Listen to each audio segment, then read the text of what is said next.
أعوذ بالله من الشيطان الرجيم. بسم الله الرحمن الرحيم. الحمد لله رب العالمين، والصلاة والسلام على أشرف الأنبياء والمرسلين، سيدنا ونبينا محمد وعلى آله وصحبه أجمعين ومن تبعهم بإحسان إلى يوم الدين. اللهم اجعلنا منهم سبحانك لا علم لنا إلا ما علمتنا إنك أنت العليم الحكيم. اللهم علمنا ما ينفعنا وانفعنا بما علمتنا وزدنا علما وعملا متقبلا برحمتك يا أرحم الراحمين.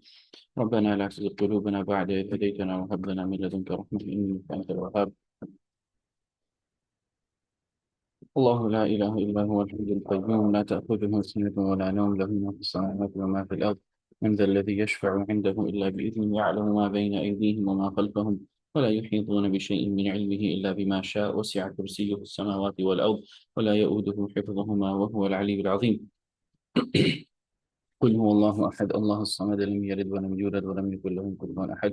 قل أعوذ برب الفلق من شر ما خلق ومن شر غاسق إذا وقب ومن شر النفاثات في العقد ومن شر حاسد إذا حسد. قل أعوذ برب الناس ملك الناس إله الناس من شر الوسواس الخناس الذي يوسوس في صدور الناس من الجنة والناس.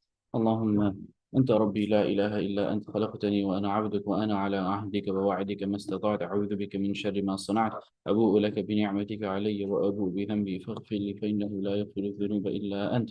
اللهم إنا نعوذ بك من الهم والحزن والعجز والكسل والجبن والبخل وضلع الدين وغلبة الرجال. اللهم إنا نسألك العافية في الدنيا والآخرة. اللهم إنا نسألك العفو والعافية في ديننا ودنيانا وأهلنا وأموالنا.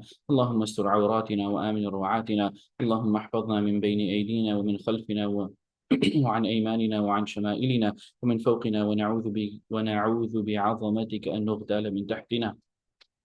أصبحنا وأصبح الملك لله والحمد لله، لا إله إلا الله وحده لا شريك له، له الملك وله الحمد وهو على كل شيء قدير. ربنا نسألك خير ما في هذا اليوم وخير ما بعده، ونعوذ بك من شر ما في هذا اليوم وشر ما بعده. ربنا نعوذ بك من الكسل وسوء الكبر. ربنا نعوذ بك من عذاب في النار وعذاب في القبر. حسبي الله لا إله إلا هو عليه توكلت وهو رب العرش العظيم. رضيت بالله ربا وبالإسلام دينا وبمحمد نبيا.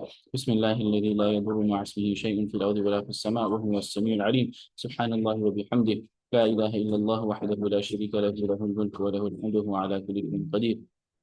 سبحان الله، الحمد لله، الله أكبر. اللهم صل على محمد وعلى آل محمد كما صليت على إبراهيم وعلى آل إبراهيم إنك حميد مجيد. اللهم بارك على محمد وعلى آل محمد كما باركت على إبراهيم وعلى آل إبراهيم إنك حميد مجيد. أستغفر الله وأتوب إليه. سبحان الله وبحمده، عدد خلقه ورضا نفسه وزنة عرشه ومداد كلماته. سبحان الله وبحمده، عدد خلقه ورضا نفسه وزنة عرشه ومداد كلماته.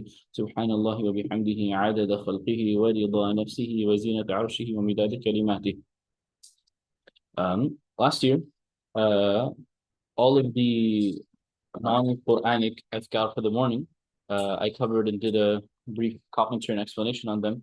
And so my plan for this year, instead of me doing it, I will just have any of our students that were in this class last year, they will do them one by one.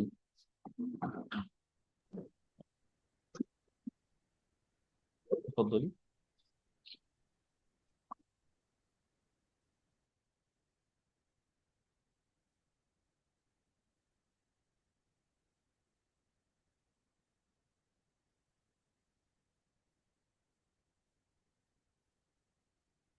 بسم الله والصلاة والسلام على رسول الله وعلى آله وصحبه أجمعين ومن تبعهم بإحسان إلى يوم الدين أما بعد.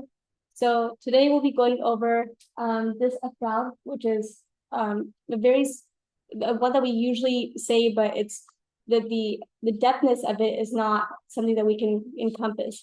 Subhanallah, alhamdulillah, Allahu Akbar. So starting off with Subhanallah, the word subhan, it comes from the word linguistically sabaha, right? Which means to swim away from. But technically, it means unazzihuka tanzihan, and in parentheses, I want you to put min kulli su'i wan naqa'is.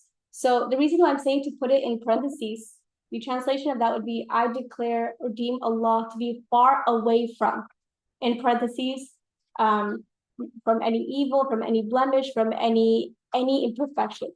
The reason why I say in parentheses is because I was reading in one of these books that was, I think it was called Communicating with Allah.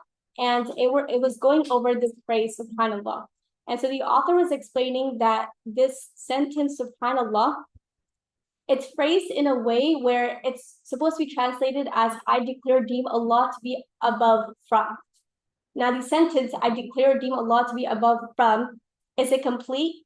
It's not complete yet, right? Because if, for example, I tell you the girl is taller, now you're going to question yourself, what is she taller than? Is she taller than her brother? Is she taller than the shelf?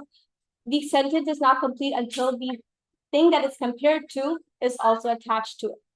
But this dhikr, subhanAllah, the fact that it's what Allah subhanahu wa ta'ala is above from is not mentioned, is so that we can contemplate and we can think about and we can fill in the blank.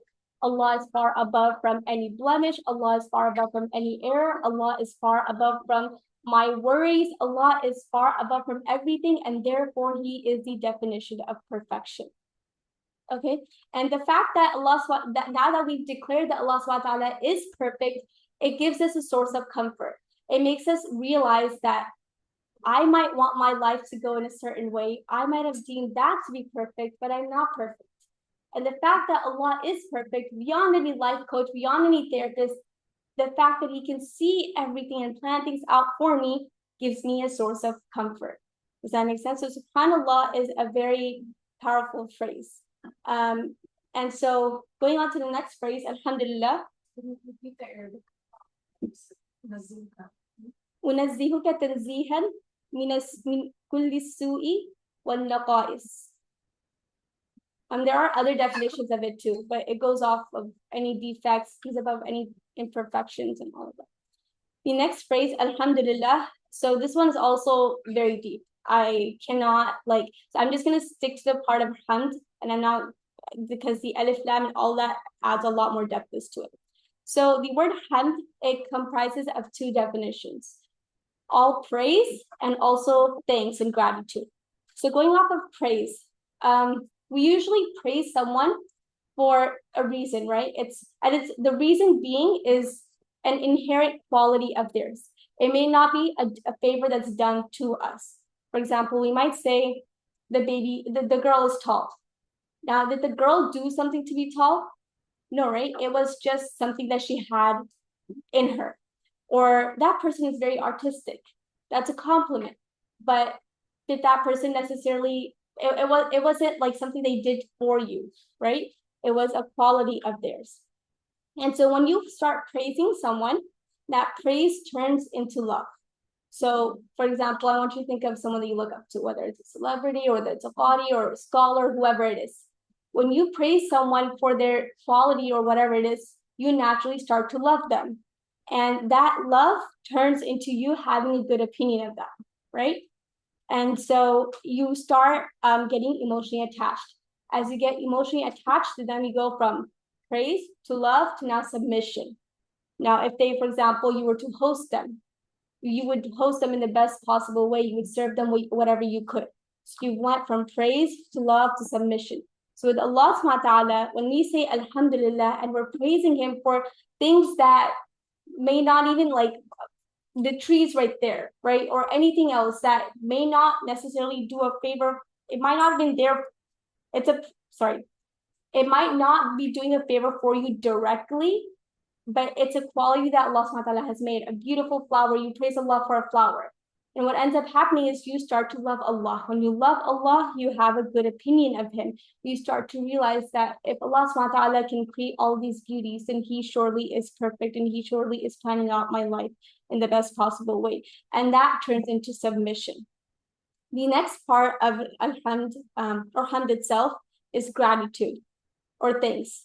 And gratitude, on the other side, is done as a response due to a favor to you. It's a response due to a favor.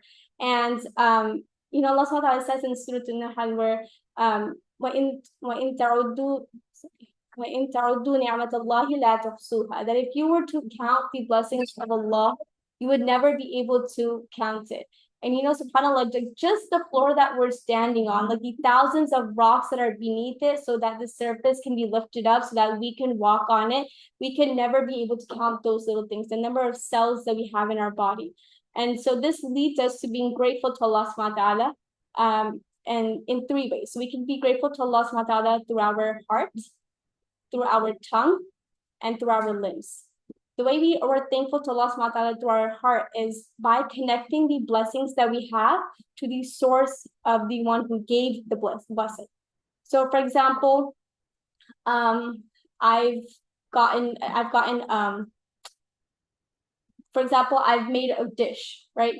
And it was, although I might have put the work in, it was Allah subhanahu wa ta'ala who had given me that effort. So we connect everything back to Allah. I have a laptop in front of me, which was made by some engineer, and the talent and intelligence, whatever he had, was because Allah subhanahu wa ta'ala gave it to him. So when we start connecting everything back to Allah, we're thanking Allah through our heart. The next part is through our tongue. And so we say only thing that is pleasing to Allah subhanahu wa ta'ala. You know, whatever it is, it goes back to Allah again. If I, for example, if I'm questioning my life, like why did Allah do this for me? Right? That's us being ungrateful to Allah subhanahu wa ta'ala through our tongue. And then lastly is limbs. It's like when you use what Allah subhanahu wa ta'ala has given you in the way to praise Him. Like, for example, if you give someone a gift, say you give your younger brother a gift, you give him a water gun, for example, and he uses that water gun to annoy you, you're gonna get annoyed, right? Just like that, when we use our limbs to please Allah subhanahu wa ta'ala, He likes it. But when we use it against Him, it doesn't do anything to Him. We're only harming ourselves. So that's how we thank Allah for our limbs. Going on to the next one, Allahu Akbar. So this one, again, it's very powerful, and it's a phrase that we say constantly in prayer.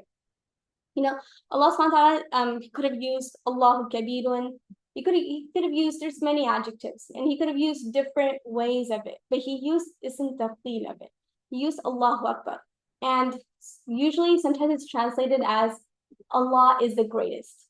But the actual translation, or the best way we can translate it, is Allah is greater. Now again, back to subhanallah, when you say Allah is greater, the sentence again is not complete. Just like back to the example of the girl is taller than what? And again, this dhikr allows us to engage with it. Allah is greater than me. Allah is greater than you. Allah is greater than the biggest tyrant in the world. Allah is bigger than my worries. Allah is bigger than my stress. Allah is bigger than the biggest dream I have for myself. Allah is bigger than me. And what ends up happening is, thinking in this way, it allows us to set our focus. We now know that I'm not going to focus. For example, we say this during prayer, right? So I'm no longer going to focus on work. I'm no longer going to do anything. I'm not going to focus on my worries. I'm not going to focus on what's bothering me. I'm not going to focus on the biggest success that I've just achieved. I'm going to focus on Allah. And why focus on Allah? Because everything else is temporary, right? Once, as little kids, we're like, we're going to get good grades so we can go to the best university and get the best job and get the best house, and it goes on. But the reality is, when you're chasing after all of these little things, we don't really feel, we might get happiness, but we don't get long-term happiness or contentment, because they're all going to come to an end. But when we focus on Allah, it's a never-ending one, right? Allah never ends. And the act itself, when we say Allahu Akbar, like just in prayer, for example, like we're throwing everything behind and we're focusing on Allah. And that allows us, again, to set our priorities in order. And when we set our priorities in order, making Allah above all. And it's not wrong to, earn money and all of that. All of that is great. But just making sure that Allah is above all. When you have that mindset, then we're no longer going to feel the emptiness that we usually feel. Instead, we'll have more contentment. And that will, again, lead us to strengthen ourselves and know that despite any challenge that comes our way, Allah subhanahu wa ta'ala will be there for us. And then I'd like to end off with the hadith that's over here, where the Messenger of Allah said, he who says subhanallah 100 times before sunrise, 100 times before sunset, it will be better than 100 camels. And he who says alhamdulillah 100 times before sunrise, 100 times before sunset, it will be better than 100 horses on which he sends 100 warriors. And he who says Allahu Akbar 100 times before sunrise and 100 times before sunset, it will be better than freeing 100 slaves.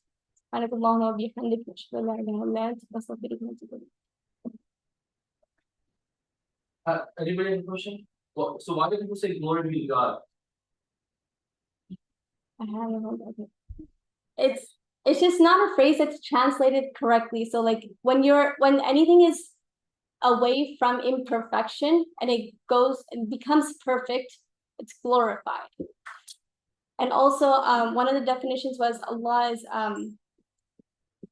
Qudus, like he's away from any again, he's like sacred. It's nothing that's imperfect to be associated with. Anyone else? Questions? You have a better answer to that shit. No, I thought that was good. Did you say praise is not for an inherent quality or for an inherent quality? It could be for an inherent quality. Oh. Yeah. Anyone else? Anyone online?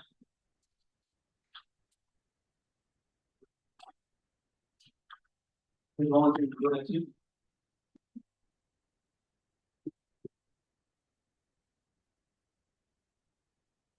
Shifa, Rahman, Abdul Samad. So can you explain a little about how does this work? Last year we went through all of the adhkar that weren't ayats from the Quran. Like as we read it, 1 week I would do just pick one and go out one after another until we finished. It's not that many. So this year I'm just gonna have all the students that were here last year just pick one and go through it. Yeah. So year 2 you get to enjoy. Oh. Yeah. And in this class, aside from the little quiz that we have, there are how many? 2 or 3 presentations do we have? 3? Something 2 or 3.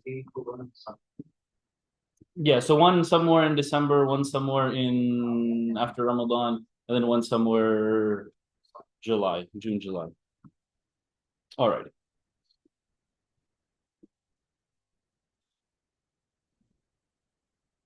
All right, and then one other last thing before we jump into our book. Some people they wanted to, a Pir Sahib or something like that, or a Sufi Sheikh. So I wrote this for another group that I kind of help manage, some of the people that volunteer and stuff. So this is less for the seminary demographic, but I think most of the points at the end are appropriate and relatable. Anybody want to read? Go ahead. الحمد لله والصلاة والسلام على رسول الله وعلى آله وصحبه أجمعين ومن تبعهم بإحسان إلى يوم الدين اللهم اجعلنا منهم. In and with the help and blessings of the name of God, the infinitely caring, eternally compassionate, the most perfect and complete. Gratitude, appreciation, compliments, and praises belong to Allah to the highest extent, and ask Him to bless, and we ask Him to bless, protect, honor, and compliment our Prophet and Messenger Muhammad sallallahu alaihi wasallam, his family, his companions, and those that diligently follow them until the end of time. Dear God, please include us from amongst them. We are in the field of serving the community, but we cannot serve the community if we ourselves are lacking. What use is a protest without salah before and after? What use is cavalry, weapons, and shields to ensure the supremacy of Islam without dua before and after? What use is in giving a khutbah without a sincere heart? What use is facilitating a space for spiritual growth if I do not take my own time to grow? Most likely, the beginning of Surah Al-Mudaththir was the second revelation to the Prophet sallallahu alaihi wasallam. Allah subhanahu wa ta'ala commanded him to stand up and warn his people. And soon after that command came the beginning of Surah Al-Muzammil, wherein Allah subhanahu wa ta'ala commanded him sallallahu alaihi wasallam to stand up and pray at night. A human, even the best human, sallallahu alaihi wasallam, only has so much fuel to learn, serve, teach, and preach. Since we are cooking and spreading nur, we need to ourselves gain nur. As the Arabic saying goes, فاقد الشيء لا يعطيه. فاقد الشيء لا يعطيه. لا يعطيه. A person cannot give what they themselves don't have. If we want to facilitate calling to Allah, we must have already answered the call to Allah. Below are some bare minimum things that each of us should be doing. This is all outside of what is done in seminary, Jumu'ah khutbah, Saturday, Sunday school, sahbah, or any formal commitment. These are the same standards that I consider the bare minimum for myself and are similar to what I advised my fellow classmates when I asked them to take over the classes I was teaching. Obviously, certain aspects will drop for a woman on her period. Note, the non-ritual, non-devotional acts are fewer on this list, not because they are not important, but because most of us are already committed to Allah by serving the community. Thus, we need a boost in private devotional worship to ensure the success of our public-facing efforts. That especially that last section is probably the opposite for all of us. Maybe I'll add a point of do some community service, not in the sense of a public-facing role of let me go give a talk, let me go teach at Saturday school, let me go, do a halaqa, but rather, let me go clean up after Saturday school. Let me go, vacuum the masjid. Let me go, make food for whatever, some organization or something. This all just covers. It's just weird to read, right? Attending the masjid. There's slightly different categories for different people, so all of these are going to just be slightly adjusted depending on whether you're a man or woman, the different commitments in your life, and the like. They're all here, so you can kind of look at it yourselves. Ideally, if you have access to a masjid and your work is flexible or you don't have classes, you should be going to the masjid, 3 to 5 times a day, depending on the scenario. If you perhaps have conflicting classes or depending on your work schedule and meetings, you can't, then at least still, maybe 1 to 3 times. Let me slightly. As we get into winter, this gets a bit more complicated. If you're on a university campus, just all your prayers should just be on campus. You shouldn't be not praying in jama'ah if you're on campus. Similar thing for women, but sometimes our obligations at home and with children are slightly different. And there's also difference of opinion about that. So you can, have some standard for yourself as well. And then weekends and family, sometimes we're dragged into, family events or at this person's house or whatever. At the very least, if you can't go to the masjid, make sure that you are praying in jama'ah, in your family, in your house, in your gathering, whatever. Otherwise, if you just have a chill weekend, go to the masjid. If you're going on a day trip, well, try and still get your prayers at a masjid. Particularly for men, even if you're not able to go to the masjid, try not to have more than 5 to 10 prayers that are not in jama'ah, unless your coworkers don't like you, or unless you maybe live by yourself and have a very demanding schedule. Women, again, same thing. If you can pray with your husbands at home, if you're not able to go to the masjid, or your parents, or your siblings, or your dads, or whoever, again, that would be best. These are general outlines. Everyone's life is not cookie cutter, and so have some standard for yourself is all that I say. It comes to improving salah, right? This is the book, one of the ones that we suggested reading. But regardless, try and have an active relationship in improving your salah. Am I praying better than I did yesterday? Did I have any focus in my prayer? Maybe as a rule of thumb, just after your prayer, just be like, give yourself, a grade. Was it 0 to 5, right? And if it was a 0 or a 1 or a 2, then improve your sunnah after so that you can at least make up for it. Do that for every prayer. Sunnah prayers, obviously it'd be great if all of you do all 12 units for all 35 prayers, but try to do it for at least 30 of them per week. Maybe you woke up for Fajr late, you didn't pray those 2 sunnah, make them up as qada. But maybe you got to Dhuhr late, or you had to leave right after Maghrib to go do something. But do your best to stick to as many of the sunnah prayers as possible. We also talked about this in our salat chart as well. When it comes to witr, do your best to pray in the last third of the night. If you're not going to be doing tahajjud, at least just do this. Just like wake up, put an alarm, go to the bathroom, make wudu, pray witr, double check your alarm is on for Fajr, and go back to sleep. If you can't, then at least try to do it before you go to sleep. I think that's a very reasonable thing, that you pray witr before you go to sleep. If you're praying Isha at the masjid, that is great. But do your best to come home and before going to sleep, pray your witr. Again, obviously balance this with your own spirituality. If you know that I will probably have a very, very, very, very, very bad witr if I do it before I go to sleep today, do it at a time that will be best. We don't want bad prayers, we want good prayers. And so we want to do them at times that will be better, but it's better to have something good than something bad at a preferred time. Yeah. I think there are many different ways to perform with these three. And I've come across that because I was just like looking on what's the best way to pray with it. I grew up like they pray the two shafa, salam, and then they do it, they're separate. And then I've seen it where they pray the three together, but there is no tashahhud in the second rak'ah, and they get up and they do tashahhud in the second and the third rak'ah. And there is the second version where they do tashahhud in the second rak'ah, they get up and continue on. So either way is Any of them are bad. how is that two shafa one word? What's the difference and how do we separate? Oh no, What do you mean? because it's 4 fard, 2 sunnah, 2 shafa, and 1 word. That's what we. This is just It's just 4 fard, 2 sunnah, 3 witr. Yeah. So the shafa is 1 time for both. Yeah, exactly. Because you're in there, the 2 shafa you're doing is not a part of your sunnah or tahajjud. That is witr. Is the last one you mentioned where you do 3 together, where you still sit in tashahhud and then you stand up without doing any taslim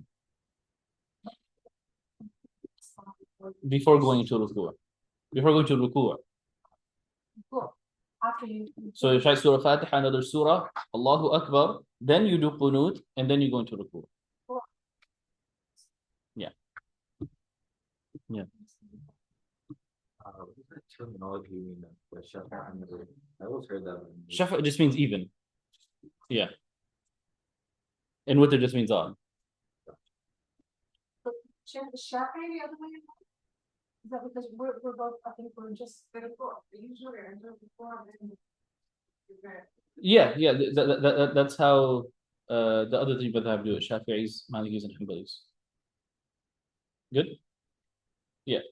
So if you do witr or before you go to sleep and you do witr, you have to do your prayer. No. You don't. No. You already there's never repeating of prayers. Right? If you know you're gonna wake up, then ideally you should wait to pray your witr until the end of the night, make it the last prayer ideally. But if you're like, I don't know if I'm gonna wake up, if I do great, then pray your witr now, and then if you wake up great, just pray whatever you want to pray. No problem. If you wake up and you have to like, what you like, even if you, I wouldn't. That's just overcomplicating. You prayed your witr and you're just doing extra praise because you have to wake up. Don't overcomplicate. You okay? So that's a habit, I'm sorry, since you asked that.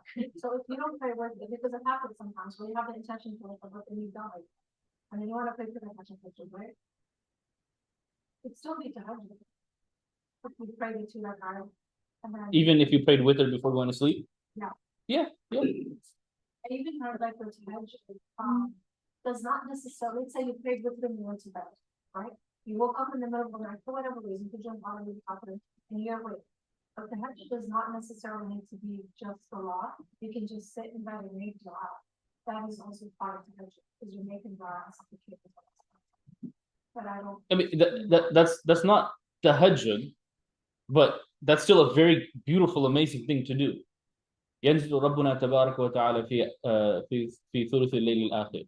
Allah subhanahu wa ta'ala comes down in the last third of the night. So whatever you do, and so even a part of this, I don't have it explicitly documented here, but for if we want to grow and increase in our maybe small habits, literally if somebody was to set an alarm for whatever 3 a.m., wake up ربنا آتنا في الدنيا حسنة وفي الآخرة حسنة وقنا عذاب النار. Go back to sleep. There you go. Like encouraging some little things like that.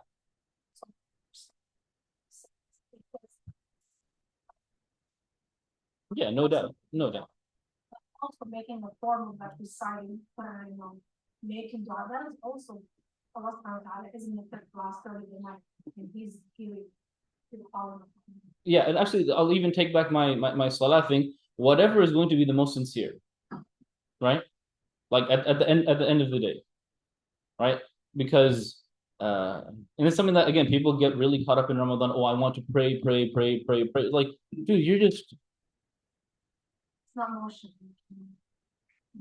Allahu Akbar. You know, like do something that will give you life. Do something that will bring you closer to Allah.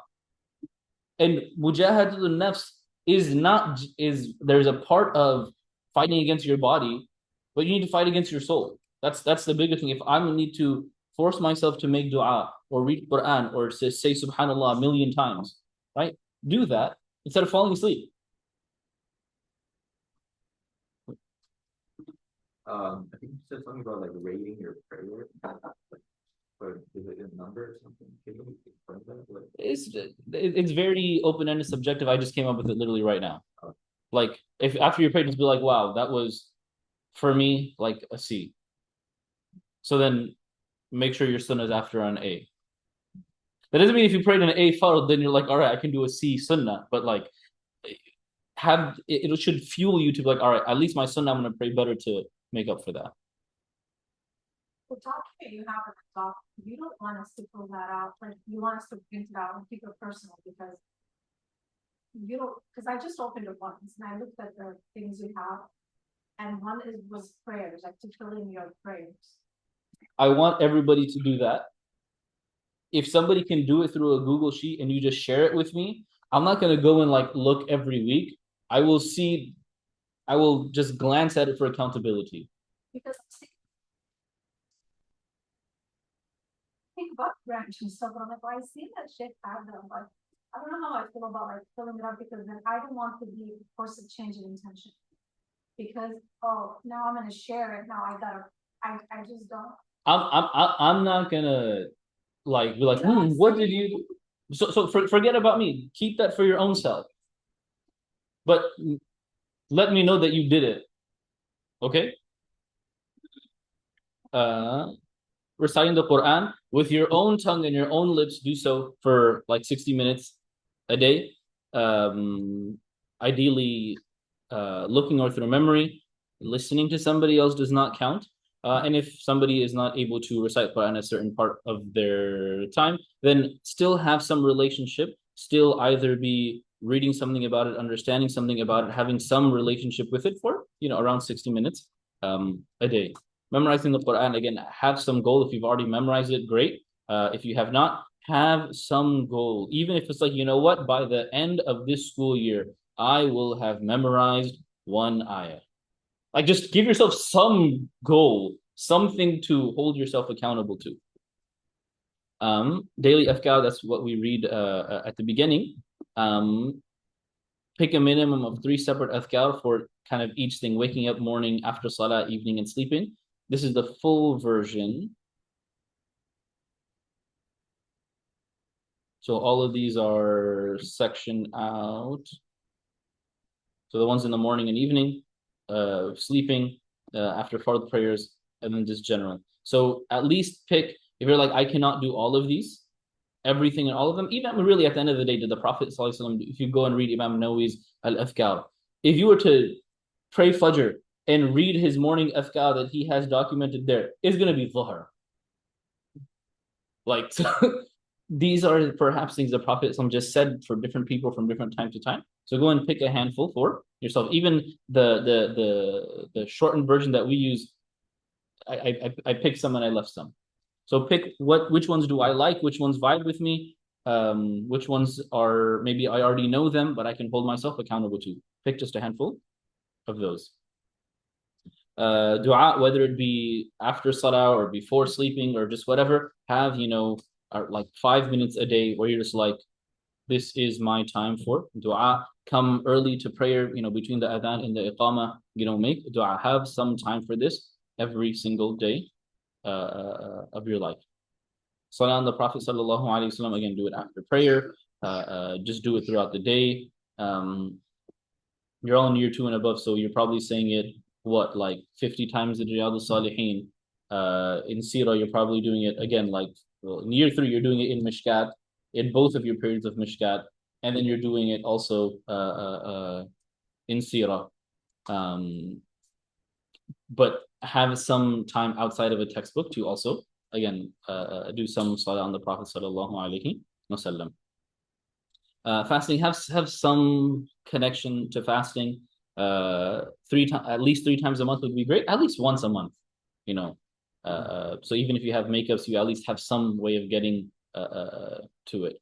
Helping family, it's great to study, it's great to do all these great things. But if you have people that you can help take care of, be it your parents or your siblings, by all means, go ahead and do that. If you are the one managing your household, then you can just pat yourself on the back and say, I'm already doing this way more, so may God reward me beyond imagination. Donate, we give time to things, also give money to things, even if it's a small amount, even if you're not working. Can I literally give 50 cents? Work on, akhlaq. Last year we covered, that's not how you spell perfecting, right? We didn't cover that last year. What did we do? Have some check for yourself of, was I rude? Was I angry? Did I backbite? Did I desire, fame and status for myself? Did I show off? Was I jealous of somebody? Did I have bad thoughts about somebody, etc.? Controlling your eyes and, that entire suite, ears of movies, music, backbiting, inappropriate humor, and all that stuff. Your tongue, cussing, backbiting, lying, cheating, speaking without knowledge, again, all of those things. Have some active effort to remind yourself to not do these things. Having momentum, don't fall into the trap of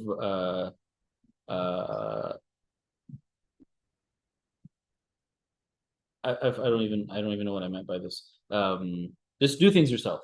Do not spiritually outsource your piety. Ways that people spiritually outsource their piety is, I listened to a talk about perfecting character. I watched a video about the virtues of sending salah on the Prophet sallallahu alaihi wasallam. I heard a talk about Quran. That's how we pat ourselves on the back without actually having done the actual action. Go home and tell your parents, yeah, I listened to a 3-hour talk about being good to your parents. What did you say? And then yell at them. Yeah, lazim, you have to.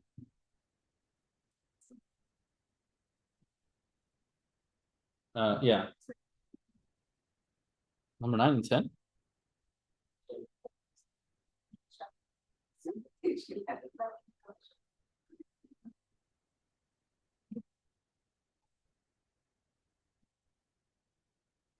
And seminary, you're all already in the heart of seminary. God, if only I could really make this happen. But I do not have a lot of control over seminary. Actually, really, it should be something like this. Actually, really should be something like this. But at the very least. My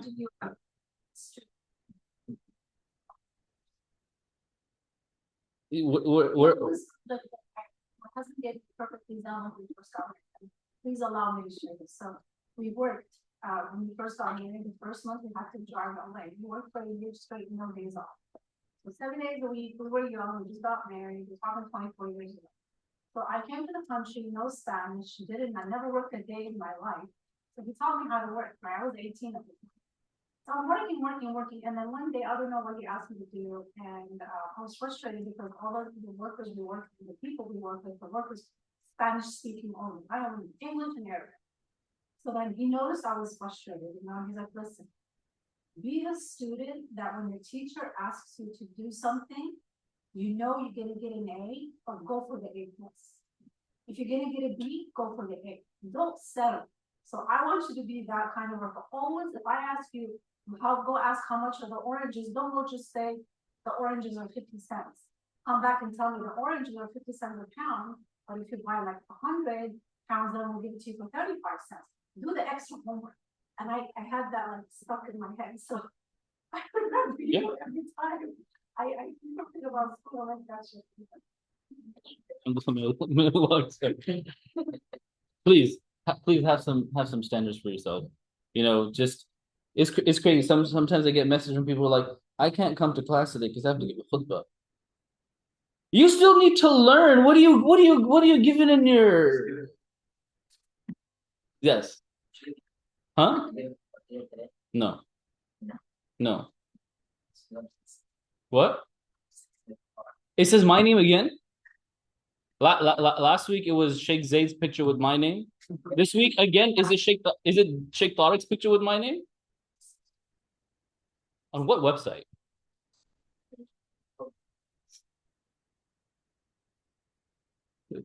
That might be something for Prophet Space to fix. It had nothing to do with me. Okay, sorry. Everybody just has to point at you if it's something with IOKIT.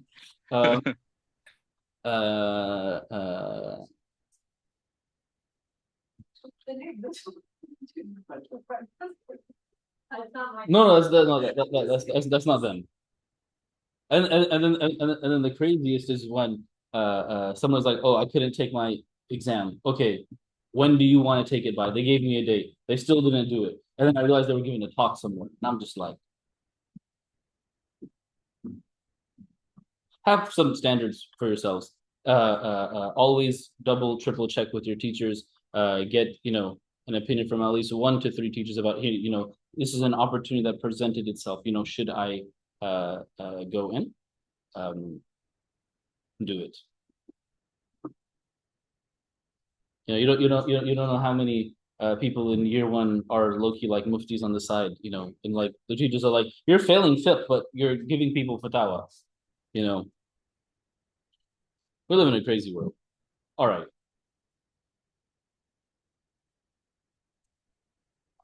Just something to make sure you're giving the What? Just make sure you're giving the right after the time.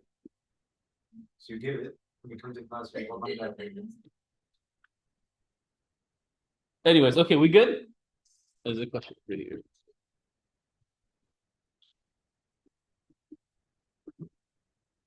Oh no, sorry. The point about take a break from suhbah. Wow, that's very specific.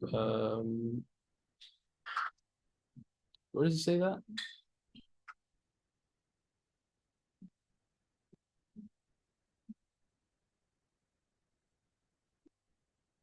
Take a break from suhbah. Take a break from whatever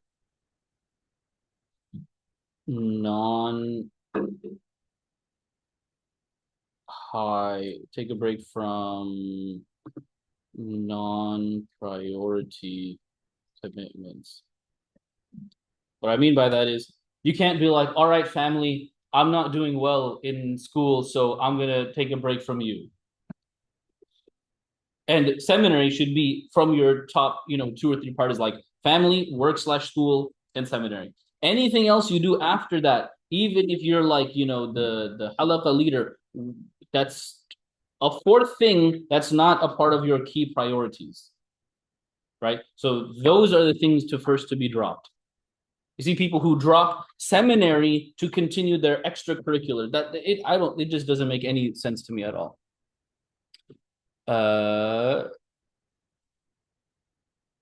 For having multiple conflicting high priority commitments, everybody knows themselves.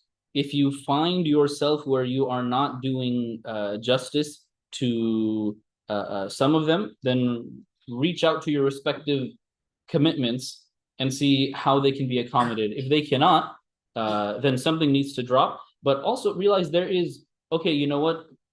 Going from I could give 100% to 3 things. I'm doing 4 things, so now I'm giving 90%. Honestly, at the end of the day, that's not ideal, but that's fine.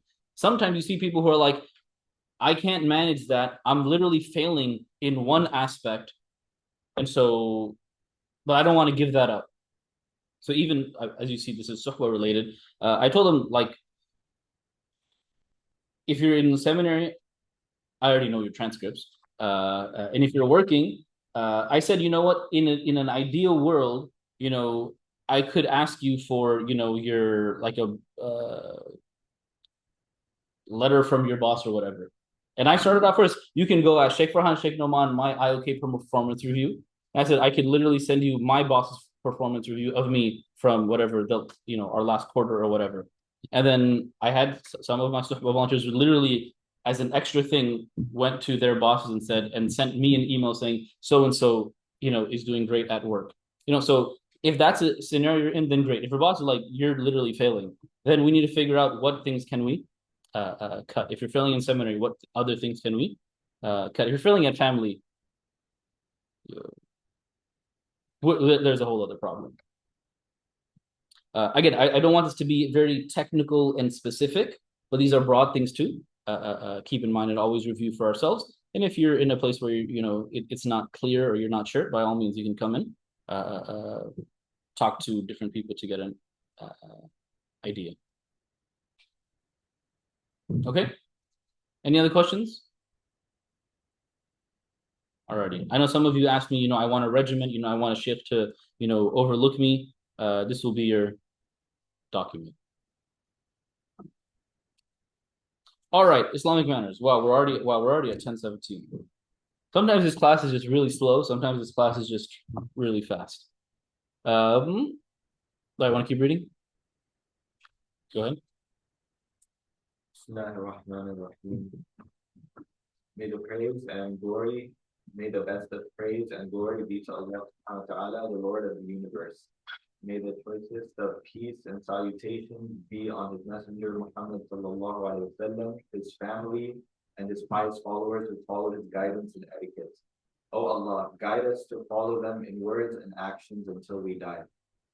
This is a brief booklet concerning the manners of Islam, in which I have gathered selected texts on this subject. The hadith cited in this booklet are either Sahih or Hasan. That is, all the hadith are reliable. The reason for me compiling this booklet is that I have seen many of my beloved brothers and sisters disregarding these etiquettes and misinterpreting them. In doing so, I hope to remind them of these manners. I do not claim to be superior or less in need of practicing these manners, but I do so because of the duty of enjoining good and forbidding evil, and in observance of the order of Allah subhanahu wa ta'ala, and remind because a reminder is beneficial to the believers. As students of knowledge, especially as Hufaz, you should always be able to back translate. Good. May Allah subhanahu wa ta'ala enable us all to benefit from good reminders, and may He make this of benefit to me as well as to the reader. May Allah subhanahu wa ta'ala guide, protect, and guide us in this life and the hereafter. Shaykh Abdul Fattah, Abdullah, rahimahullah. Right, this is one of the giants of the last generation. Pastor probably right, around the turn of the century. But he is a teacher to much of the Arab and the subcontinent as well. Again, literally, like, I don't even know how to praise him. He is like the standard Hanafi faqih and muhaddith of his era, of his generation. Somebody very intelligent, very pious, very righteous. Just again, amongst the most senior people towards the end of his life. Introduction. The religion of Islam has rules of etiquette and a moral code regarding every aspect of life. These apply to the whole community, the old, the young, men and women. Rasulullah sallallahu alaihi wasallam said, women are the counterparts of men. What's the hadith? النساء شقائق الرجال. Continue. Hence, what is required of men in adhering to Islamic manners is required of women. For together they formed a Muslim society, and it is through them that Islam is portrayed and identified. Note, these manners encompass even the slightest of acts, such as entering or leaving the toilet, the posture of sitting and cleaning oneself therein. At the time of Rasulullah sallallahu alaihi wasallam, one of the polytheists mockingly said to Sayyidina Salman al-Farisi radiyallahu anhu, "Your prophet has taught you everything, even the manners of going to the toilet?" Sayyidina Salman radiyallahu anhu answered, "Yes, our prophet sallallahu alaihi wasallam forbade us from facing the qibla when urinating or excreting." Sayyid, is it Sayyiduna or Sayyidin? You tell me. Sayyidin. What is it in the sentence here? Oh yeah, Sayyiduna. Here is Sayyiduna. Sayyiduna. When you say Allahumma salli ala Sayyidina. Sayyiduna. Or if you're from West Africa, then you don't want this too long. You just say Sidi. Ani Sayyidi. Sayyidi. And you just turn into Sidi. And then if you like Sheikh Ahmed Kurdi's jokes, then after you surpass your rank of CD, then you become DVD.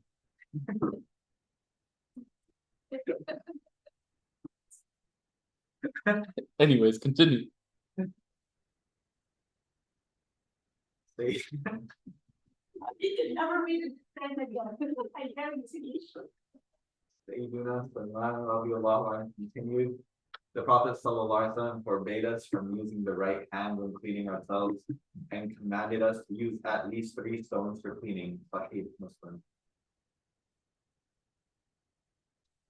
The importance of appearance, distinct Muslim personality. Islam advocates this etiquette and stresses it so as to perfect the Muslim personality and to bring about harmony among people. There is no doubt that adopting such manners and virtues adds beauty to a Muslim style, making his personality attractive, and brings him closer to the hearts and mind of others. The following manners and etiquette form part of the essence of Islam and is from amongst its objectives and aims. Calling it etiquette by no means implies that it is marginal to life and social behavior. It does not mean a person has the option of ignoring these practices or that they are merely preferable to adopt. And like that's something important to keep in mind, that sometimes we talk about things as adab, or we talk about things as sunnah. Sometimes people hear sunnah and they hear sunnah means I don't have to do it. That's sunnah means I really should be doing it.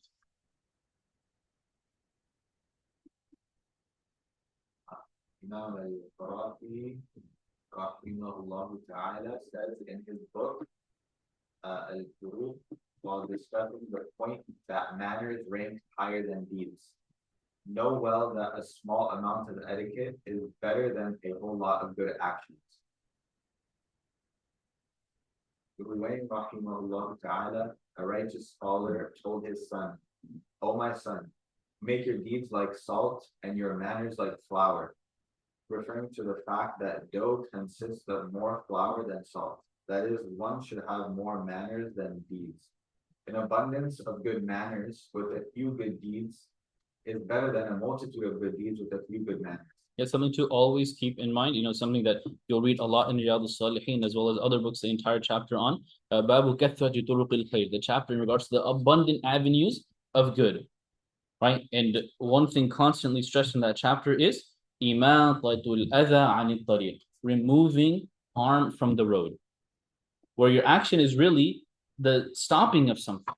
And then even in that same chapter, in those same ahadith, the Prophet emphasizes stop people from your evil, right? People should not experience your harm. So if you can't free a slave, if you can't help somebody get a job, if you can't give somebody money, if you can't give somebody food, if you can't do anything to help somebody because you're either financially or physically or intellectually unable, that's fine. You still have access to reward by not hurting anybody, not letting anybody experience the possible negativity that can come from you. That doesn't mean you're bad, but I could say a bad word to somebody. I could look at somebody the wrong way. And so if I can stop myself from that, which is clearly falls into manners, right? And even when we talk about adab, There's a subject in Arabic called adab. What subject is that? Literature. Literature.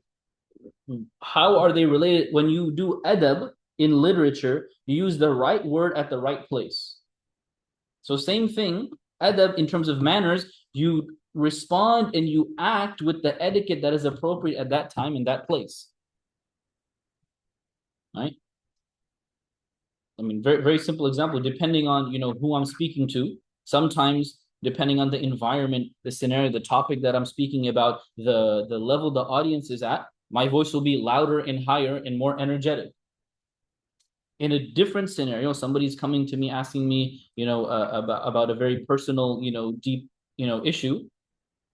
There, if I'm still loud and like this, they're not going to have a good time. I need to lower my voice, put my shoulders down, calm down, relax, and speak at their level, at their tone. That's a part of adab, right? Understanding the situation that you're in and responding in that situation and scenario. لِكُلِّ مَقَامٍ مَقَالٍ. لِكُلِّ مَقَامٍ مَقَالٍ. Every place, every station has its maqal, its statements that are due at that time. And that's also part of balancing, when people get, sweet. What's the opposite of like tough love? I said sweet love the other day and I was like, that just is a little too weird. What? That's too different. Gentle love? No, that all, I don't know, whatever. The opposite of, sometimes people need tough love, sometimes people need untough love. It's not that not tough love is American Islam. The Prophet, I mean, think about it. When the Prophet ﷺ is interacting with people, how many times is he yelling at them?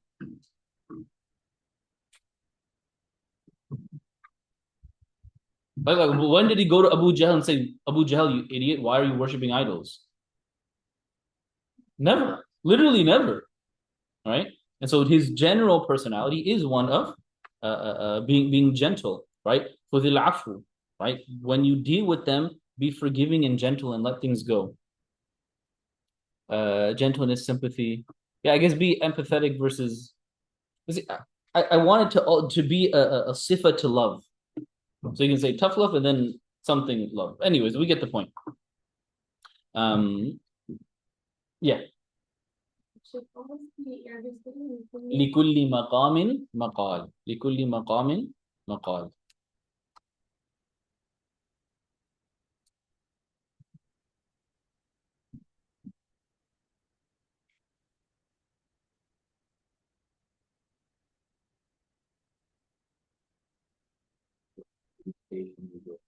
Every situation is the right statement. Mm-hmm. Exactly. لكل مقام مقال. Oh, sorry. I just put the wrong.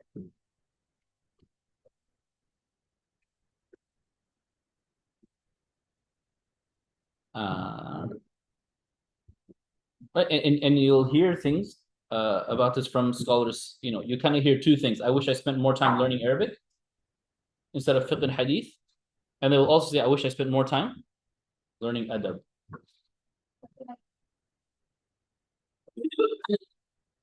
Say to my kids when I drop them off at school, because the kids tend to forget that teachers do play the role of a parent at school. And you split them from 7 to 8 hours, 6 hours. Yeah, so I would always tell them that. So I tell them, mentioning the student, I'm not how I decide that I don't know if it was mentioned that the Prophet fasted a lot, prayed a lot, but the one thing that's apparent about his his matters were perfect. So 100%. to always be like matters over speed, because a lot of times you encounter people that pray fast, do all beyond, right? But they have no manners. Sometimes you find people that do the minimum, but they have high manners. So we tend to forget, especially in today's day and time, about how manners actually matter more than anything. Yeah, no, 100%. We could go more on this, but that's what the whole book is about. So I could quote a lot more things, but we'll get to it slowly but surely. Anything else? Okay, keep going. Even though some of these rules appear to be simple or common sense, it is still important to highlight their significance. Many of us err in these simple deeds, which then blemish our Islamic personality. Whereas Islam ought to be unique in its beauty, perfection, and traits. On one occasion, our Master sallallahu alaihi wasallam advised the Sahaba radiallahu anhum, "You are on your way to meet your brother. Don a good dress and mend your conveyance so that you appear distinct among people as a beauty spot on the body. Allah subhanahu wa ta'ala, there is not like indecency in manner and conduct." Sunan Abi Dawud, Ahmad. Okay. So in this first one, wear something nice and act and walk and move in a way that you seem distinct amongst other people. On somebody's body, I don't really know how we would define beauty spot. It's kind of like a freckle, but depending on, some people don't like freckles. I don't know, whatever. Like something that stands out in a beautiful way that somebody should see. Like, okay, there's 100 people in front of me. Oh wait, those few Muslims really stand out, right? Not because they're wearing a tuxedo while everyone else is wearing a shirt and shorts, but even if they're all wearing tuxedos or they're all wearing shirts and shorts, there's something different about the way they look. It's just a little bit more clean, a little bit more put together. Not in a sense of being like a fashion person, but there's something clean and respectable and commendable about them. Allah subhanahu wa ta'ala does not like indecency in manner and conduct. Sunan Abi Dawud, Ahmad, and Hakim. Therefore, it is important that a Muslim be recognized by his excellent attire, his befitting manner, and an appearance that is appealing. There's a lot that can be said to this. I think just maybe 2 or 3 general things. Roughly, at a practical level, generally having, smelling good. That doesn't mean you need to smell good. When we say smell good, we just mean don't smell bad, right? That whatever, make sure that our hygiene, showering, whatever is done in such a way that I do not have odor coming from me. And if somebody happens to perspire more and have more BO, then have deodorant and the like. Number 2 would be, again, doesn't mean you have to have nicer, better clothes. Just means that whatever you do have is nice. It's cleaned. It's ironed as much as it can be. And then the third thing, and it's particularly for the gentlemen, please, for the love of God, stop wearing sweatpants in public. Please, for the love of God. For the love of God. If I were to give a fatwa, soccer pants and sweatpants, makruh tahriman. Please.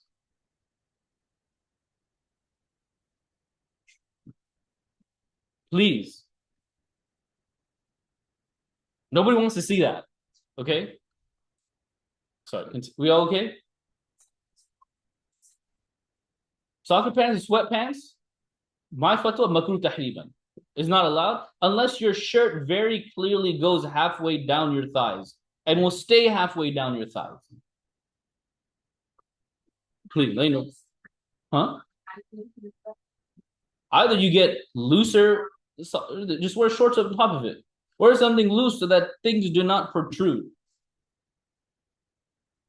That's why I said in public, maybe no, not really.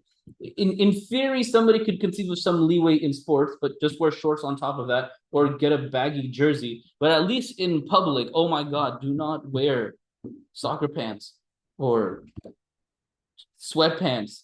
If you want to wear them, they should be by standard being like, a short kurta, or just wear like a long baggy shirt so that, if you happen to change positions, it will still keep what needs to be extra covered. Now we all okay? It's crazy you need to tell people things like this, like if a woman's like hijab like shows like half a millimeter here, everybody's just like from a mile away, dude's like astaghfirullah. I can see like a millimeter of your skin from a mile away.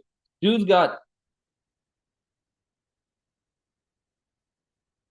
out of etiquette for the classroom, he's got way bigger, way other issues That can be seen from way further, but he doesn't seem to notice.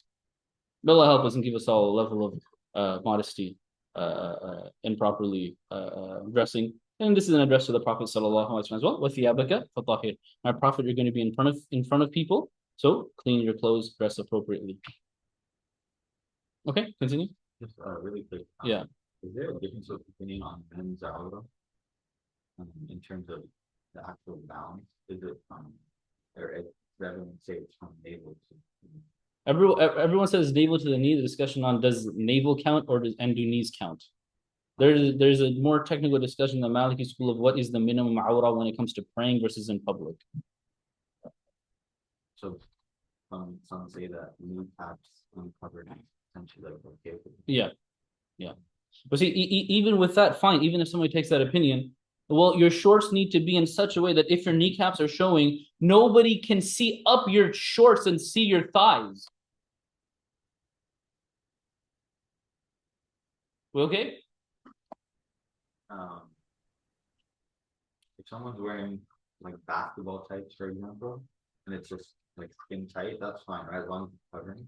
If somebody has shorts who they know are going to even if they cover their knees will come up because that's what shorts do, then yeah, I'll have no problem if somebody wears some kind of compression, something tight fitting thing under that, so that at the bare minimum the general appearance is that it's loose, and if due through walking and movement it does happen to come up, then it's still covered.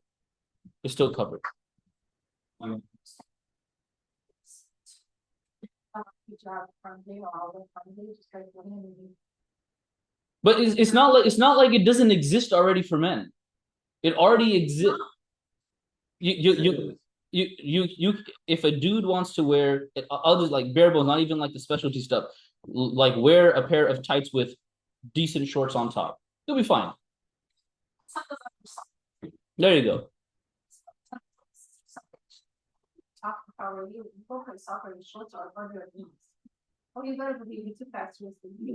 That's good. That's good. I'm so proud of them.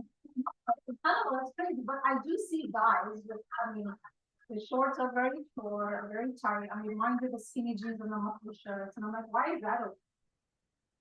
That's not okay. It's not. Yeah. Sorry, it's a child. Yeah. Isn't anybody wants to tell me, oh, I'm covering my aura, my rule of thumb is I don't want to see it either. Nobody wants to see it.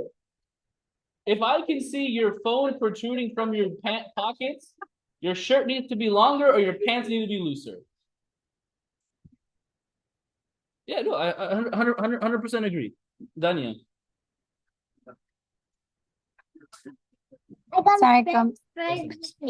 Sorry, Sheikh, was your point about like the sweats and the shorts just for modesty, or is it because it also doesn't look put together? Definitely the modesty part. The put together is, we'll get there, Yeah. But yes, also like what you literally just woke up and like strolled in to class. Yeah, I also don't from a level of formality as well. I don't know how appropriate sweats are. Granted, they do make some kind of sweats that seem a bit more formal. I feel like the formality thing is that we just need to teach a whole bunch of young men just how to dress, But that I feel like that's a separate thing. At least make sure that you're properly covered is my bigger concern for this point. Okay, that makes sense. Because yeah, I'm just thinking about like in general, we shouldn't be leaving the house looking like bums, right? Yeah, absolutely.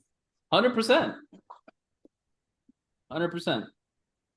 Makes sense. What if a person is working a physical job?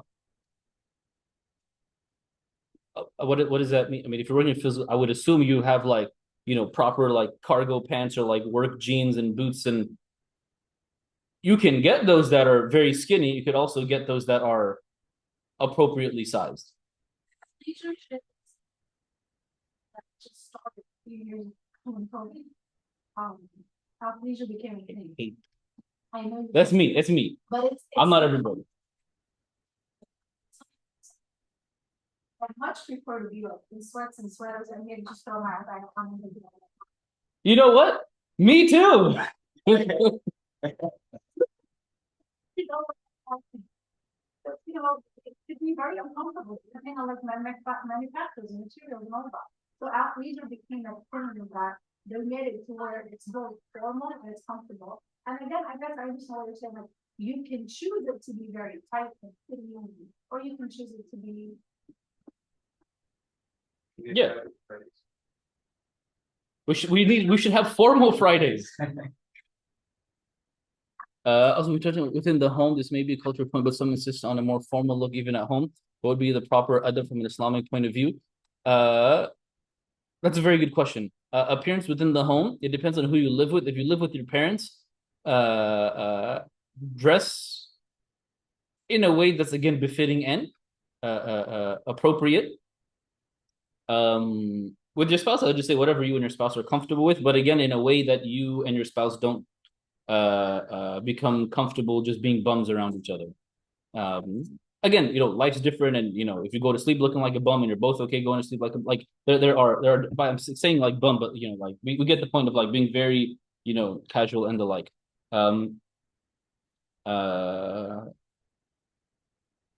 Yeah, but if there are parents at home, then I would generally advise everybody at least have a bare minimum of like a t-shirt and shorts for men and women.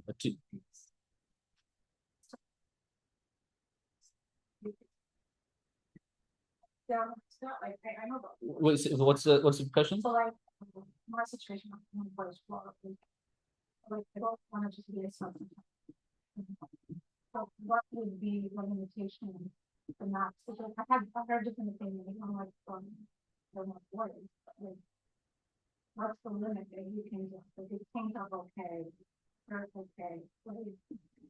I would think that for a man or woman who has parents at home or a man or woman who has children at home, I think these are very, every home is different, every environment, every shirt is different, right? I would think a general rule of thumb that I think I would be okay with is if you have parents or you have kids, a t-shirt and shorts are like the bare minimum. I would think, and people can push back. Every home is different. Every shirt is different. Every pair of shorts is different, right? But I think as a general, like, I got this covered and I got that covered. You okay with that? Yeah. Is praying and is a wetsuit, like for example, like surfing, right? Wetsuits can be worse than sweatpants. So they're definitely worse.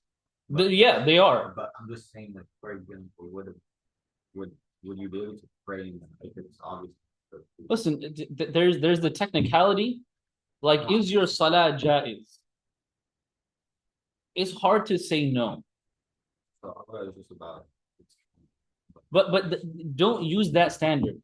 Like, if I would never wear a wetsuit, but if I were to wear a wetsuit, I would probably just wear shorts on top of it in general. And if for whatever reason I went into the ocean in a wetsuit without shorts, I would probably put shorts on to pray or like a towel. Lazim. Especially if you're gonna pray, like again, it's not fard. I'll say my fatwa would be is wajib to put like a towel or shorts on if you're praying in a wetsuit.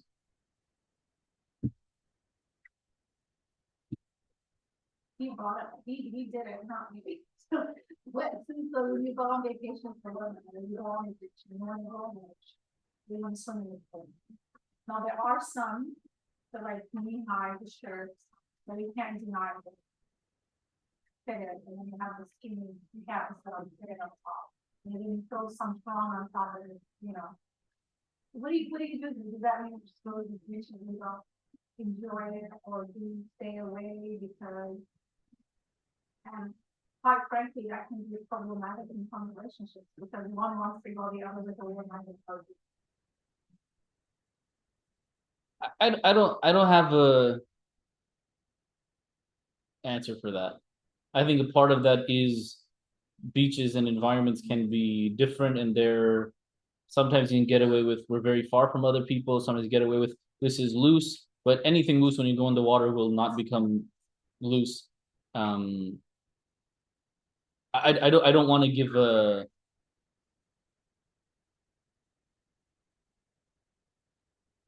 Can I leave that at no comment? And everybody uses their best judgment. You all need to know to find the secluded beaches. That's what y'all need to do. Huh? If I tell you, then they will no longer be secluded. What's the point?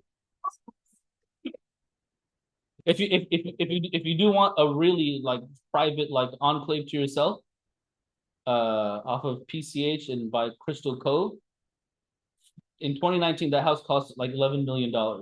So now it probably costs like $33 million. Is it, you know, it's the house with all the palm trees on the other side of the Emerald Bay by Dulce Gelato. But people still think it's private. Is it the one with the giant set of stairs down? It's the one you can only see the palm tree. The whole house is just looks like palm trees. I'm not just you get the point. As a joke.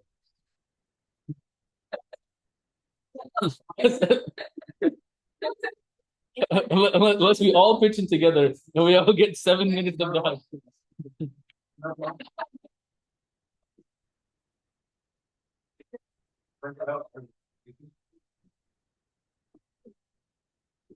Anything else? We all okay?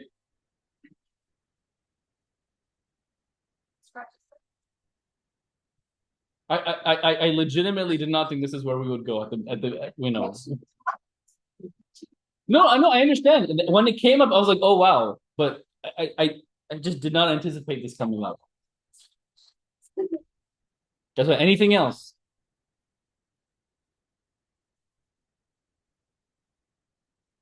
Okay. Umar, do you want to read? Entering or leaving a house, how to enter. When entering or leaving a house, do not push the door violently or leave it to close by itself wildly. Such actions stand in contrast to the politeness of Islam, which you are honored to belong to. Close the door gently with your hand. You may have heard a hadith reported by Imam Muslim, rahimahullah ta'ala, whereby Sayyidatuna Aisha radhiyallahu anha quotes Nabi sallallahu alayhi wa sallam as saying, gentleness adorns every act, and its absence tarnishes it. Right, and so even as simple as how I open the door to the house, to my car, to a cabinet, all of that again should be done with softness and gentleness. And the important part comes in, even if I'm angry, I should not be slamming a door. Even if I'm angry, I should not be slamming a door. Greeting when entering or leaving your house, acknowledge those inside. Use the greeting that is unique to Muslims and which is the legal of Islam. Assalamu alaikum wa rahmatullahi wa barakatuh. Peace, mercy, and blessings of Allah be upon you. يعني ضد الحرب. Peace is fine to some extent if you get يعني ضد الحرب as in لسان العرب. But peace here implies, you know, safety, security. Do not forego this Islamic greeting by replacing with something else such as good morning or hello, etc. This will lead to the salam eventually being totally abandoned. Because although good morning you can probably understand to be a dua as well. Yani, may you have a good morning. What do you all say? Subah khair? Yeah, right. But it's fine to say these things, but I would definitely encourage accompany it with assalamu alaikum. Right. So some of these, you know, translations are more generic things. I think a middle ground that I like, especially if somebody may have no clue what any of these things in Arabic mean, then do both. Like assalamu alaikum, you know, I pray, you know, that you're safe, right? Or jazakumullahu khairan, thank you, may Allah reward you. Right, just doing a combo. This way to Islam eventually being totally abandoned. This greeting is the salient feature of Islam. It is the label of Muslims which Nabi sallallahu alayhi wa sallam prescribed by his action and statement. And it is that which he taught his attendants, Sayyiduna Anas ibn Malik, and he sallallahu alayhi wa sallam said to him, "O my son, greet your family when you enter your home, for that is a blessing for you and your family." At the end of the day, this is a dua. Like, why not come to your family and make a dua for them? That, like, what can be more beautiful and more wholesome than that? And ideally, this is something that even if I am upset or I'm not feeling good, then at least when I come home, somebody's dua for me or my dua for somebody will change my tone or my mood or their tone or their mood. Right? So somebody maybe have had a bad day at home, and then I come home. If I'm happily saying Assalamu alaikum, ideally that would cheer them up, or vice versa. If I come home and I'm sad and upset, but whoever's at home greets me happily, then hopefully that will cheer me up. Imam Qatada rahimahullah ta'ala, a prominent Tabi'i, said, say salam to your family when enter your house, for they are the most worthy of your salam. And things like this are very, very, very important, especially in the class of tazkiyah and adab. We often treat other people the absolute best. Somebody at work cussed me out. It's okay. He didn't know. Somebody at home cusses me out. I will have to go 10 times harder on them. Who should I be more forgiving to? My own family. Right? As one of my teachers said, we love to be lions at home and sheep outside. We should be the opposite. Be a sheep at home, and if somebody messes with you outside, you give it to them. Because who are they? At least you're home. These are people that you love, and they love you. You care for them, and they care for you. Doesn't mean you go and beat people up outside, but the love of what you are willing to forgive and let go should be more at home. Imam Tirmidhi rahimahullah ta'ala reported from Sayyidina Abu Hurairah radiallahu anhu that Rasulullah sallallahu alayhi wa sallam said, when any of you joins a gathering, he should say salam, and when he intends to leave, the first, the greeting of arrival, is no less important than the second, the greeting when parting. You can say Allah Hafiz, Khud Hafiz all you want, that's fine. But also say Assalamu alaikum, Allah Hafiz, Khud Hafiz. Right? Goodbye. Right? Make sure that salam is there at the beginning and salam is there at the end. And just one last thing on your family being more worthy. By all means, people love to have their hobbies and do their fun stuff.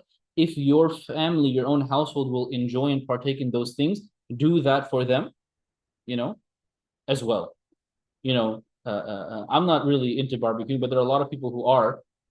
If my spouse and my family likes barbecuing, but all I do is barbecue for other people and never barbecue for my family at home, they're more deserving of my barbecuing. I'm just saying as an example of sometimes where people have a good skill and they use it for everyone except their family. Obviously, if somebody's family really doesn't like barbecuing, then that's fine.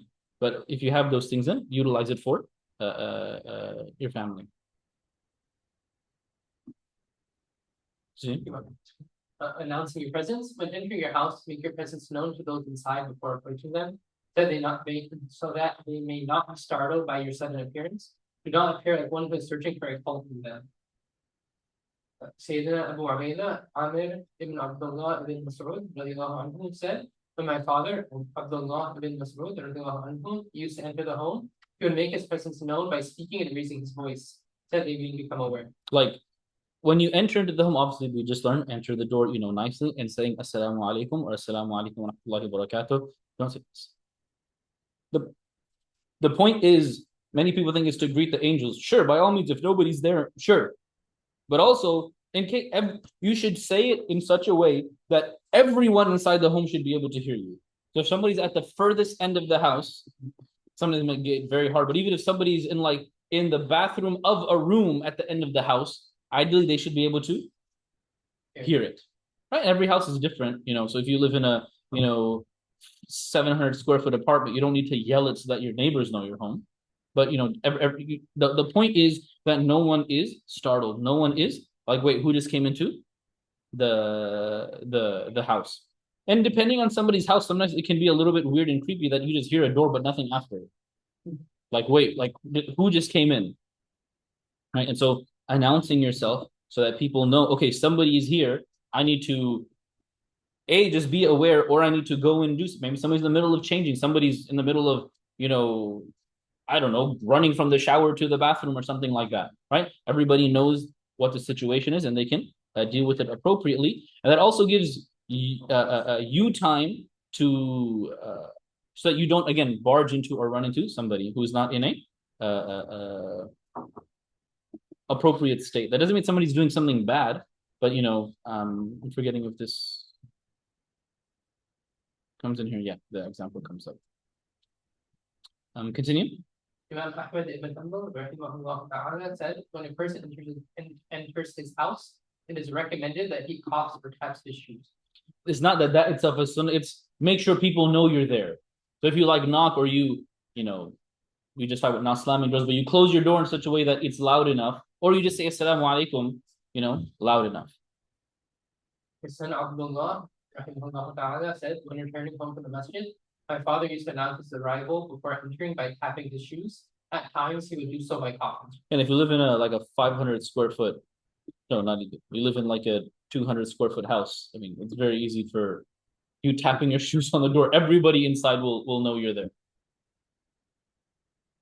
Imam Bukhari and Imam Muslim rahimahullah ta'ala have reported from Sayyidina Jabir radiallahu anhu that Rasulullah sallallahu alaihi wasallam prohibited a person from unexpectedly surprising his family at night, whether returning from travel or otherwise, as though he mistrusts them or is merely searching for a fault from them.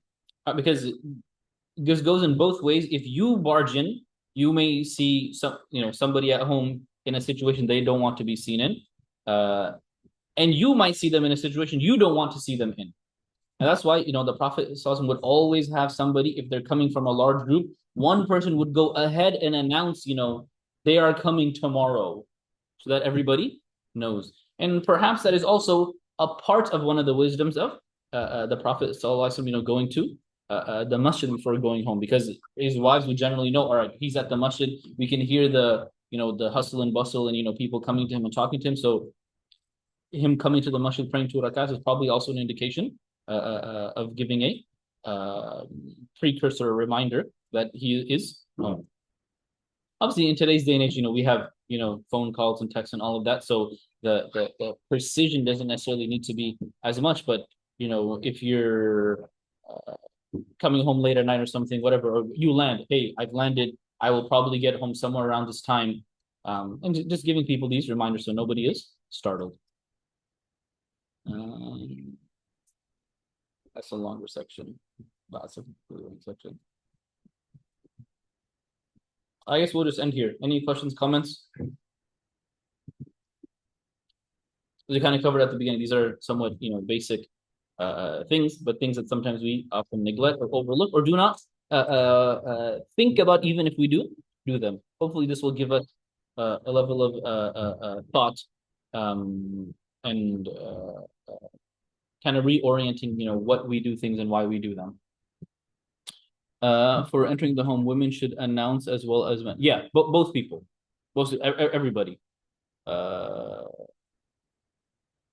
Yeah, it's not just about startling women, it's about startling, anybody. Like if I hear a door open and nobody, and I'm like, wait, did the door open? Am I going crazy? Did somebody just walk in? Who just walked in? And so for anybody, just knocking, saying assalamu alaikum loudly enough, then people will know by your voice of, oh, it's this person. And again, this is all just for announcing somebody's in a compromising situation. They can get out of that compromising situation, or they'll hey, give me a second, I need to put my clothes on or something. But we'll see that in the section of seeking permission as well. Anything else? Those people that were in this class last year, who is doing the Zikr explanation for next week? Are you going to be here? It'll be on the 18th. Next week already. Yeah. Let's go, sir. Anything else? Our next session. This is ladies halaqah. So on the 18th, you will be here. You can do it. Okay. Anything else? All right, we had that, what is it? Personal piety practices. Do yourself to hold yourself accountable to that. If you can't start off with everything, obviously, that's fine. Pick some things that you want to work on and you want to particularly put into practice. And whatever we learned in our book about, Islamic manners, try to implement them. How I open doors today, how I dress, today and tomorrow. Making sure I say salam when I enter my home or anything like that. Chef, can I ask something? One second, this is random, but is there a way to run modestly in Islam as a woman? Yeah, I would think so. Maybe just two things to keep in mind is I think generally most clothing should help with that. And also again, just picking like an environment, am I gonna go run at the Santa Monica beach, or am I gonna run in my neighborhood where nobody leaves their house? Or like the back trail, of my house area, something like that. You can just run laps in your backyard as well. Yeah. Anything else? You had a question?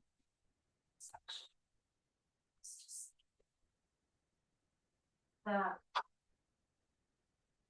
especially for the youngsters, not only this for anybody, so please don't give me an advance, but like, I think it's just as important for them to dress modest, just as everyone, and like, I think I'm not feminist or anything, but I just feel like it's important because they think like they can get away with it, and younger children sometimes will see that from older examples and they're like, oh, I can do that. So I think that your appearance doesn't matter. And some things just need to be worn at home is also important to be spoken about. True. Especially that here in IOK, we have a lot of like the students attend IOK. Yeah. So even if they take something from it, I think that's it. Yeah, no, very true. It's, on topics like this, I have to be very careful because I could get a little too crazy, just start calling people out, or yeah, I get a little too excited, and I don't want it to be do more harm than good kind of a thing. Like every photo I talked about the cops, somebody was like, somebody had an issue. Yeah. Yeah. But like honestly, like I was scheduled to give khutbah at ISOC today, and with all the stuff happening in Lebanon, and with last week with Marcus Williams, is that his name? Yeah. Yeah, like I feel like I was just gonna just give a really non-ISOC khutbah, but then I switched with Sheikh Abdullah Misra, but maybe that's for the better. Or else people are gonna think I'm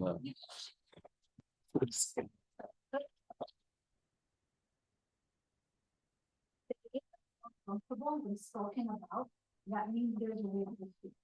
If you speak about something that you're comfortable with and doesn't make you feel a certain way, and doesn't send, your brain to think or challenge your brain, that means really there's not a real issue there. Like with all due respect, like sometimes we talk about the like, which is super important, and I know Salah is a I feel like we've established some kind of level of knowledge, but when we talk about the society that we're living today and certain issues that they use with young adults deal with, and they feel uncomfortable, that is only an indication to a real problem in society. So if they don't feel uncomfortable with it, that means there's a lot of problems that we have to actually. Yeah, but like there's a lot of people that are like very like, maybe that's the only time that they ever really complimented. Like you have to be kind of aware of your audience, like how how. Yeah. What?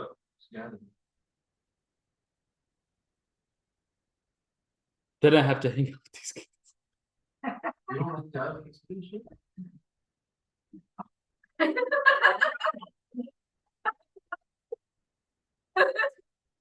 But knowing your audience is great. Like when I give khutbah at Claremont, I can say whatever I want about politics at an Arab masjid. I can just go off on people. But IOK is double difficult because mostly Desis who don't like real politics, but there's also school. We got a lot of kids. You have to be like not even careful about what the kids think, but what ramifications can happen to me / the place because there are kids here. All right, so that's always something to keep in mind. And then it's the opposite where,